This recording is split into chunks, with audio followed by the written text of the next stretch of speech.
శోభకి రాబోతున్న celebrity guest ఎవరంటే single గా బిగ్ బాస్ కి వెళ్ళిన కీర్తి ఈ రోజు కాఫీ విత్ శోభకి మింగల్ గా రాబోతుంది. అదే అండి తన ఫియాన్సీతో ఈ రోజు మా షోకి రాబోతుంది.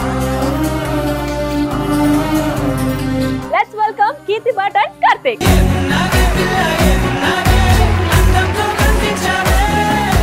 కీర్తి లైఫ్ ఎలా ఉంది?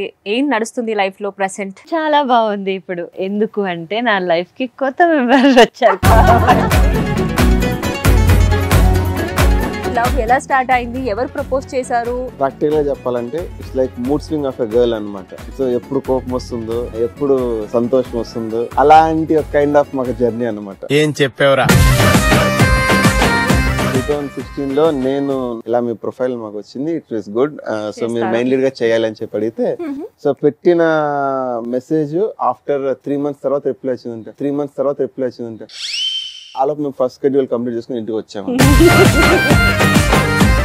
జనరల్లీ ఎంగేజ్మెంట్ అయిపోయిన తర్వాత 1 or 2 months గ్యాప్ లోనే పెళ్లి అనేది జరుగుతుంది, ఈవెన్ ఎక్కడైనా సరే. బట్ ఎందుకు ఇంత గ్యాప్? ఎందుకంటే ఈ యాప్ లో మనం కలిసి ఉంటాం కదా, ఏమైనా తెలుస్తుందేమో నెగటివ్, అప్పుడు వదిలేద్దామా అని.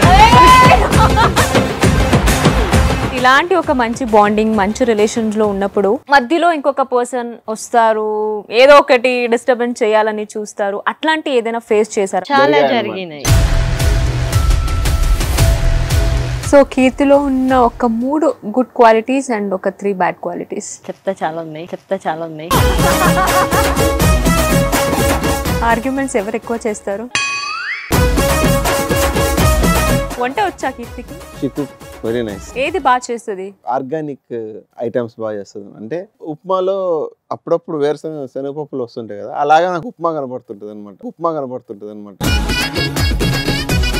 మీకోసం అంటే మిమ్మల్ని మీలాగే యాక్సెప్ట్ చేసే అమ్మాయి దొరికింది అనుకోండి, తన కోసం ఎంతవరకైనా కిందకి దిగండి. ఆ అమ్మాయిని మీరు యాక్సెప్ట్ చేసుకుంటే you are the luckiest person in the world. And ఆ లిస్ట్ లో నేను ఒకడు ఉన్నాను అనమాట. I'm the luckiest person because Keerthi accepted మీ.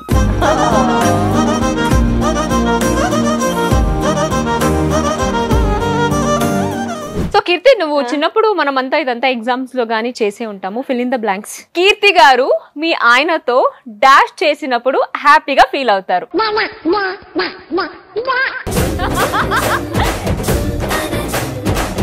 కీర్తి గారు ఎంగేజ్మెంట్ అయిన తర్వాత వాళ్ళ ఆయనకి డాష్ చూపించారు. కీర్తి గారికి వాళ్ళ ఆయనలో డాష్ అంటే పిచ్చి. ఫ్యామిలీతో ఏదైతే ఈ యాక్సిడెంట్, పేరెంట్స్ ఇదంతా ఇన్సిడెంట్ జరిగిన తర్వాత కోమాకెళ్ళావు. కోమా నుంచి అంటే ఎలా ఓవర్కమ్ అయ్యావు నువ్వు? పేరెంట్స్ డెత్ అయిన తర్వాత మళ్ళీ నన్ను మ్యాంగ్లూర్ తీసుకుని వెళ్ళారు. ఆల్మోస్ట్ 32 days అక్కడే ఉన్నా. వన్స్ కోమా నుంచి బయటకు వచ్చిన తర్వాత అక్కడ ఇంట్లోనే ఉండాల్సి వచ్చింది. అక్కడ కొన్ని ఇన్సిడెంట్స్ జరిగినాయి, ఎక్కడెక్కడో టచ్ చేయడము, బట్ బాడీలో స్వాధీనం లేదు నాకు. పడుకుంటే నాకు ఫేస్ లో మాత్రం తెలుస్తుంది, కానీ ఆ కోమ నుంచి బయటకు వచ్చేంత వరకు మనం శవగానే ఉంటాం కదా, తెలుస్తుంది. అట్లీస్ట్ ఆ చేతిని వచ్చి ఇలా అనడానికి కూడా నాకు శక్తి లేదు. వన్స్ నాకు ఎప్పుడు నడవడానికి తెలిసిందో నాకు, దెన్ కొన్ని డేస్ అక్కడే నుండి ఎవరికి చెప్పకుండా ఇంటి నుంచి వచ్చేసా. 12:30 రీచ్ అయ్యాను. బస్ లేవు ఎక్కడికి వెళ్ళడానికి. ఇప్పుడు నేను ఆటోలో వెళ్తానంటే డబ్బులు అడుగుతారు. అప్పుడు తెలియదు ఏది కూడా. అరే నువ్వు 200 రూపీస్ వస్తావంటే సరే అన్న నేను వస్తా అనేదాన్ని. తర్వాత వాళ్ళ లుక్